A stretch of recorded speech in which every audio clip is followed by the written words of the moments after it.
This is Redmi 9A.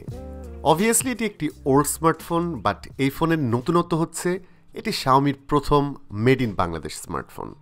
আপনারা হয়তো অনেকেই জানেন গত কয়েক মাস আগে Xiaomi কিন্তু বাংলাদেশে তাদের একটি ফ্যাক্টরি তৈরি করেছে এবং আমরা যখন ফ্যাক্টরিটি ভিজিট করছিলাম তখন কিন্তু সেখানে এই স্মার্টফোনটি অ্যাসেম্বল করা হচ্ছিল।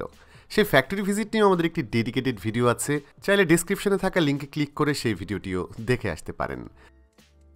যাই হোক, এই ফোনটি Xiaomiর একদমই বাজেট সেন্ট্রিক একটি ডিভাইস, যেটার প্রাইস হচ্ছে ৮৭৯৯ টাকা। তো আজকের এই ভিডিওতে আমরা কথা বলবো সাব ৯,০০০ টাকা প্রাইস পয়েন্টে এই ফোনটি কেমন করবে। তবে মূল ভিডিওতে যাওয়ার আগে সবার কাছে রিকোয়েস্ট থাকবে, আপনি যদি আমাদের চ্যানেলে নতুন হয়ে থাকেন আশা করি আমাদের চ্যানেলটি সাবস্ক্রাইব করবেন এবং সেই সাথে বেল আইকনটিও এনেবল করে দেবেন। আপনাদের সঙ্গে থাকছে আমি বাবু। চলুন শুরু করা যাক আজকের ভিডিও। Redmi 9-এর আনবক্সিং আসলে খুব একটা বেশি সময় নেয়নি। দেখতেই পাচ্ছেন এর বক্সে কোনো কেস বা ব্যাক কাভার থাকছে না। থাকছে এই স্মার্টফোনটি, কিছু পেপার ওয়ার্কস অ্যান্ড অবভিয়াসলি একটি চার্জার এবং চার্জিং কেবল। অ্যাজ ইউজুয়াল এই ধরনের বাজেট ফোনে কিন্তু ফাস্ট চার্জার দেওয়া হয় না, সো এর সাথেও থাকছে একটি 10 ওয়াটের চার্জার। ডিজাইনের ক্ষেত্রে আমি বলবো ফোনটি খুবই মিনিমালিস্টিক ডিজাইনের, আমার কাছে খুবই ক্লিন লেগেছে ডিজাইন, এবং এর ব্যাক পার্টে কিন্তু এক ধরনের টেক্সচারও ব্যবহার করা হয়েছে। তবে স্যাডলি এই ফোনে কিন্তু কোনো ফিজিক্যাল ফিঙ্গারপ্রিন্ট স্ক্যানার থাকছে না। আনলক করার জন্য ফেস আনলক সিস্টেম থাকছে, যেটা ফাস্ট বাট লো লাইটে এটা খুব একটা ভালো কাজ করে না। অন্যদিকে ফোনটির নিচের দিকে থাকছে মাইক্রো ইউএসবি পোর্ট, যেটা আসলে 2021 সালে এসে খুব একটা যায় না, বাট এটি যেহেতু বাজেট সেগমেন্টের একটি ফোন, সো এটা নিয়ে আমি আসলে কমপ্লেন করবো না। যাই হোক, এর এক পাশে থাকছে মাইক্রোফোন এবং অন্য পাশে থাকছে সিঙ্গেল স্পিকার, যেটার সাউন্ড কোয়ালিটি আমার কাছে ওকে মনে হয়েছে, এবং ফোনটির ওপরের দিকে থাকছে একটি 3.5 মিলিমিটার হেডফোন পোর্ট। তো এখানে ভালো বিষয় হচ্ছে এতে ট্রিপল স্লটের সিম ট্রে থাকছে, যাতে দুটি সিম প্লাস একটি মাইক্রো এসডি কার্ডও ব্যবহার করতে পারবেন। আর ফোনের সাইজ নিয়ে আমি বলবো এটি বেশ বড় সাইজের একটি ফোন, যেহেতু এতে 6.53 ইঞ্চির ডিসপ্লে থাকছে এবং এর ওয়েটও মোটামুটি 190 গ্রামের ওপরে। তো বড় সাইজের প্যানেল ব্যবহার করায় অবভিয়াসলি এতে মিডিয়া কনজাম্পশন এক্সপিরিয়েন্স খুবই ভালো ছিল। এর কালার রিপ্রোডাকশন বাজেট অনুযায়ী খুবই ভালো। ব্রাইটনেস 400 নিটসের মতো, মানে ইনডোর সিচুয়েশনে ব্রাইটনেস নিয়ে কোনো ইস্যু নেই। ডে লাইটে গেলে অবশ্যই এর ব্রাইটনেস কিছুটা কম মনে হবে। তবে মোস্ট ইম্পর্টেন্টলি এর কালার নেগেটিভিটি বা টাচ রিলেটেড কোনো ইস্যু ছিল না। তবে যেহেতু এটি এইচডি প্লাস ডিসপ্লে, মানে রেজুলেশন হচ্ছে 720x1600, সো কিছুটা শার্পনেসের ঘাটতি অবশ্যই পাওয়া যাবে, বাট ডে টু ডে ইউজের ক্ষেত্রে আসলে এটা খুব একটা ম্যাটার করে না। আমার কাছে ওভারঅল এর ডিসপ্লে কোয়ালিটি বাজেট অনুযায়ী খুবই ভালো মানের মনে হয়েছে। এবার এই ফোনের ইন্টারনালস নিয়ে কথা বলা যাক। আন্ডার দি হুড এতে থাকছে 2GB LPDDR4X RAM, eMMC 5.1 type স্টোরেজের 32 GB রোম। এসওসি হিসেবে থাকছে Helio G25, যেটা 12 ন্যানোমিটার ফিনফেটে তৈরি করা একটি প্রসেসর, এবং এর ব্যাটারি হিসেবে থাকছে 5000 mAh হিউজ ব্যাটারি। সো এর স্পেক্স শুনে নিশ্চয়ই বুঝতে পারছেন এটি ডে টু ডে ইউজ বা রেগুলার টাইপের যারা ইউজার আছেন তাদের জন্য স্মার্টফোন। যাদের বড় সাইজের ডিসপ্লে প্রয়োজন, দুদিনের মতো ব্যাটারি ব্যাকআপ দরকার, তাদের জন্য এটি সুইটেবল চয়েস।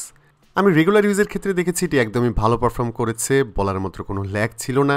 কিছু ক্ষেত্রে স্টার্টার পেয়েছি, যেটা আমার মনে হয়েছে MIUI-এর অপটিমাইজেশন প্রবলেম। নেক্সট আপডেটে হয়তো এটি ফিক্স হতে পারে। তবে এতে যেহেতু অনলি 2GB র্যাম থাকছে, সো যখন বড় সাইজের অ্যাপ বা গেমে তো ওপেন করবেন তখন সেটা লোড হতে কিছুটা বেশি সময় নেয়। যদিও ছোটোখাটো অ্যাপ বা গেমসের ক্ষেত্রে ধরনের কোনো প্রবলেম ছিল না। অ্যান্ড অবভিয়াসলি এটি কিন্তু বড় সাইজের গেম প্লে করার মতো ফোন না, তারপরও আমি এতে 2-1টা গেম প্লে করেছিলাম হাই গ্রাফিক্সের, খেলা যায় কিছুটা স্টার্টার সহ, বাট একদমই হালকা পাতলা গেমের ক্ষেত্রে কোনো প্রবলেম ছিল না।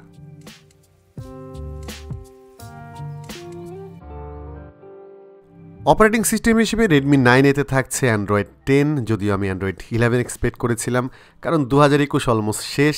একটা ফোনে অবশ্যই Android 11 থাকা উচিত অন্তত এই সময়ে। তবে এতে কিন্তু অ্যান্ড্রয়েডের যে ফুল ভার্সন সেটাই থাকছে, এতে গো এডিশন থাকছে না, যেটা অনেকের জন্য হয়তো প্লাস পয়েন্ট হতে পারে। তবে সবচেয়ে বড় প্লাস পয়েন্ট এই ফোনের ক্ষেত্রে আমার মনে হয়েছে এর ব্যাটারি ব্যাকআপ। আগে বলেছি এতে 5000 mAh ব্যাটারি থাকছে, এবং এই ফোনের ক্ষেত্রে যেহেতু 12 ন্যানোমিটার আর্কিটেকচারে তৈরি করা প্রসেসর ব্যবহার করা হয়েছে, সেটাও ব্যাটারি কনজিউম অনেকটাই কম করে, এবং ডিসপ্লে হিসেবে এইচডি প্লাস ডিসপ্লে থাকছে, সো এতে ইনসেন লেভেলের ব্যাটারি ব্যাকআপ পাওয়া গেছে। রেগুলার ইউজের ক্ষেত্রে ফোনটি আমি অলমোস্ট 2 দিনের মতো ব্যবহার করতে পেরেছি সিঙ্গেল চার্জে, এবং এতে 7 থেকে 8 ঘন্টার মতো এসওটি পাওয়া গেছে। সো এই ফোনের ব্যাটারি ব্যাকআপ নিয়ে আমি একদমই কনফিডেন্ট ছিলাম। যদিও চার্জিং টাইম কিছুটা স্লো, কারণ এর সাথে 10 ওয়াটের একটি চার্জার থাকছে, এবং ফোনটি ফুল চার্জ করতে অলমোস্ট 3 ঘন্টার কাছাকাছি সময় লাগে। রেডমি 9 এর ক্যামেরা নিয়ে আমি এক কথায় বলবো এরকম বাজেটের ক্যামেরার ইমেজ কোয়ালিটি আমাকে সারপ্রাইজ করেছে। এর রিয়ারে থাকছে 13 মেগাপিক্সেল ক্যামেরা, যাতে f2.2 অ্যাপারচারের লেন্স থাকছে এবং এর ফ্রন্টে থাকছে 5 মেগাপিক্সেলের একটি সেলফি শুটার। মেগাপিক্সেল কাউন্ট বাদ দিয়ে আমি বলবো 5 মেগাপিক্সেল সেলফি ক্যামেরা যথেষ্ট ভালো ডিটেল ক্যাপচার করতে পারে, শার্পনেস খুবই ভালো পাওয়া যায়, স্ক্রিন টোন সবসময় পারফেক্ট থাকে না বাট যথেষ্ট ভালো, সেই সাথে পোর্ট্রেট ছবিগুলোও কোয়ালিটির বিচারে যথেষ্ট ভালো ছিল। তবে লাইট যেখানে বেশি অবভিয়াসলি সেখানে এর ক্যামেরায় ভালো ছবি পাবেন, লো লাইটে খুব একটা ভালো ছবি পাওয়া যাবে না। অন্যদিকে প্রাইমারি ক্যামেরাটা যেহেতু 13 মেগাপিক্সেলের, সো মোটামুটি ভালো শার্পনেস এতে পাওয়া যায়, কালার প্রসেসিং খুবই ভালো এবং ডাইনামিক রেঞ্জও স্ট্যান্ডার্ড লেভেলের ছিল।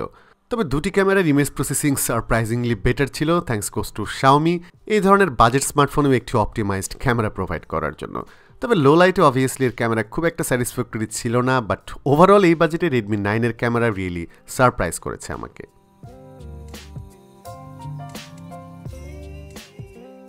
তো ভিডিওটি দেখে নিশ্চয়ই বুঝতে পারছেন রেডমি 9 আসলে কেমন ফোন। এর বিগেস্ট হাইলাইটস আমার কাছে ছিল এর 2 days battery backup, better image quality, obviously the big display এবং হেলিও G25 প্রসেসরের কথা আগেই বলেছি, এটা খুব একটা পাওয়ার হাংরি না, মানে খুব একটা ব্যাটারি ড্রেইন করে না এবং পারফরমেন্স অনুযায়ী রেগুলার ইউজের জন্য একদমই ওকে।